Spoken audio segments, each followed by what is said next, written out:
Support comes from the Missouri Forest Products Association. Missouri produces wood pallets, railroad ties, white oak barrels, hardwood floors, and more. Details on the variety of products made in the state are at choosewood.com. It's Monday, May 8th. This is The Gateway. I'm Wayne Pratt. This is the last week of the regular session for the Missouri legislature. Some large-profile issues, including limiting trans rights, could still see final action. My gut says yes. I think in part it's because Governor Mike Parson himself has said if they don't get anything done, he will be calling a special session to pass such bills. We'll hear from St. Louis Public Radio's State House reporter Sarah Kellogg on This Week in Jefferson City in just a few minutes. Missouri Attorney General Andrew Bailey says his staff is willing to help St. Louis Circuit Attorney Kim Gardner's successor with the office's caseload. St. Louis Public Radio's Jason Rosenbaum has more on how the Attorney General thinks the city should move forward after Gardner leaves office. Attorneys in Gardner's office have been dealing with huge caseloads, so much so that it's prompting people to quit. After she steps down in June, it's possible for Gardner's successor to ask for help from surrounding prosecutors or the Attorney General's office. Bailey says that attorneys in his office are willing to help if asked. It's going to be up to whoever the governor appoints to determine what their need is and whether there are resources available locally and whether there are resources available regionally and what, if any, resources they're going to need from the state. Parson will appoint Gardner's successor. That person will serve through the end of 2024. I'm Jason Rosenbaum, St. Louis Public Radio. A study of cell phone data shows St. Louis ranks second last in efforts to bring foot traffic back to downtown. Researchers at the University of Toronto examined the activity in 63 U.S. cities. Many St. Louis leaders say safety concerns are keeping some people from going downtown. They also say businesses and property owners are having trouble obtaining permits and licenses. 14th Ward Alderman Rashid Aldridge says a downtown commission could make jumping through those hoops easier. I think this Red Tape Commission will come up with some really good recommendations that we will be able to implement on the city level that will bring businesses back. Aldridge says the city also needs to devote more resources to address crime. The unemployment rate in the St. Louis region is the lowest it's been in decades, 2.6%. St. Louis Public Radio's Eric Schmid reports that's good news now, but presents some challenges for the future. It's good to have a low unemployment rate because it means many people across the St. Louis region have jobs, but that rate can also decline when fewer overall people live in the region. Ness Sandoval is a professor of sociology and demography at St. Louis University.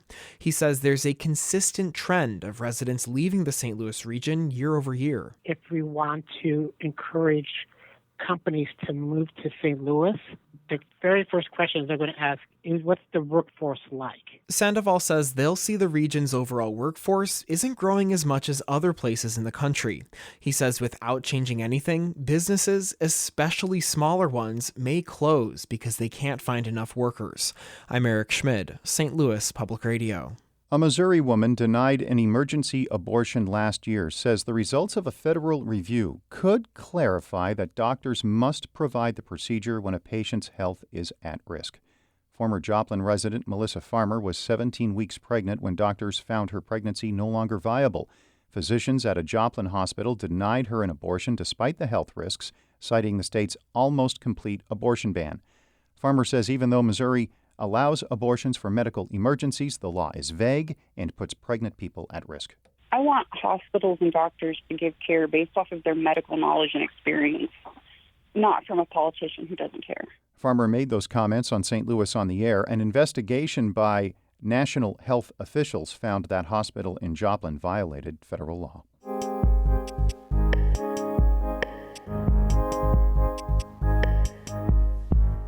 The Missouri legislature is entering the final week of the regular session. St. Louis Public Radio's Jonathan Ahl speaks with State House reporter Sarah Kellogg on what big issues may still see action in these waning days. Sarah, the legislature has 1 week left and anything could happen, but what are some of the big things that you are looking to follow in the last week? So there's a lot of bills that have either passed one chamber or the other. And so that's kind of what I'm keeping my eye on. That could be initiative petition reform, which is changing how things can get on the ballot and change the Constitution. There's the idea of foreign ownership of farmland. The legislature's trying to shrink that or eliminate that completely. Sports betting is another one that could be on there. There's also a big omnibus crime bill. But there's also the ability of the bills that target transgender health care and an ability for trans youth to play sports. So those are some of the things that I'm keeping an eye on for the last week. Let's talk about the trans legislation because Republicans, especially conservatives, made this a huge part of their priorities going into this legislative session. But so far, nothing's moved. Do you think anything will pass? My gut says yes. I think in part it's because Governor Mike Parson himself has said if they don't get anything done, he will be calling a special session to pass such bills. Both the House and Senate have kind of their own versions of the bills. The House versions are considered more strict than the Senate because the Senate has a sunset, which means it expires after a couple of years. It also has a clause allowing for trans youth who are getting some care, like puberty blockers or hormone treatment, to continue that treatment. So the Senate bills are seemed a little less strict, but the Senate worked hours and hours to reach that compromise. So the Senate says we're done with this issue. The House either passes our bill or we're done, and I think that'll happen. You mentioned the crime bill. That was a huge, sprawling piece of legislation with many different pieces. Is it too complicated to bang out some kind of final version in a few days? I think the big question is whether or not there's an appetite for this bill anymore after the resignation of Circuit Attorney Kim Gardner. I mean, the special prosecutor part of that bill was a driving force. In the opening statements on the Senate, Senator Tony Luke DeMeyer basically just spoke about Kim Gardner. There's other things in the bill, but that was the focus. So the question is, and the arrangement for her resignation was that part of the bill is not there anymore. They're not going to consider it. Now, there's the police part of the bill, which would put state control over the Metropolitan Police Department in St. Louis. That was never really part of the negotiation, so that could be still a part, but it is a pretty sprawling piece of legislation. House leadership put out a statement saying, please still pass House Bill 301 because it is in the Senate, but that's one where maybe there's not as much of an appetite anymore. Sports betting, you don't think that's going to happen? And because it seems like it's a perennial issue. I wouldn't bet on it. I think that the biggest thing is Senator Denny Hoskins has sponsored that legislation, but he's also married it with the idea of video lottery terminals. Those are those machines you see at like truck stops. Technically, those are not legal. They're kind of called gray machines. So he wants to do both. That's not been the popular approach with other senators. They really want to bifurcate the issue, but I don't know if that passes if they don't get VLT language. And right now, that sports betting bill that could be brought up does not have that VLT language. Finally, let's talk about a little more about the ballot initiative. Essentially, Republicans want to make it more difficult to get things on the ballot in response to a lot of progressive causes being passed by a popular vote, which doesn't seem to be in jibe with the Republican majorities. So that bill is in conference committee right now. Now, they haven't signed off on it. Theoretically, they could meet and come to an agreement. They're basically, the House version passed it. It didn't go towards signatures, which I think a lot of people were against, was having to get more signatures just to get an issue on the ballot. I think plenty of people will tell you it is hard enough to get an issue on the ballot. I think more of the concern was just having the simple majority to pass it, so 50 plus 1% basically. So the House's version increased it to 60, and then the Senate went over and kind of decreased that a little bit, but also basically said if a majority of like 5 out of the 8 congressional counties or congressional districts were to pass it, then it would pass. So there's definitely a big difference in between those two. We'll see if they can reach a compromise. State House reporter Sarah Kellogg, thank you very much and good luck this week. Thank you so much. I'll need it.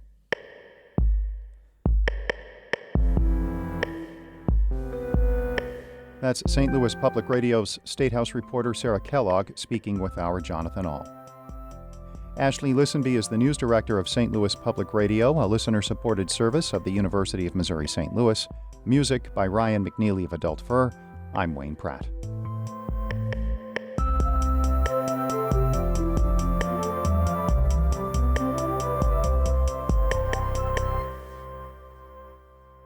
Support comes from Missouri Forest Products Association, committed to sustainable and sound conservation of the state's forests, which support more than 41,000 Missouri jobs, resulting in a $10 billion industry. ChooseWood.com.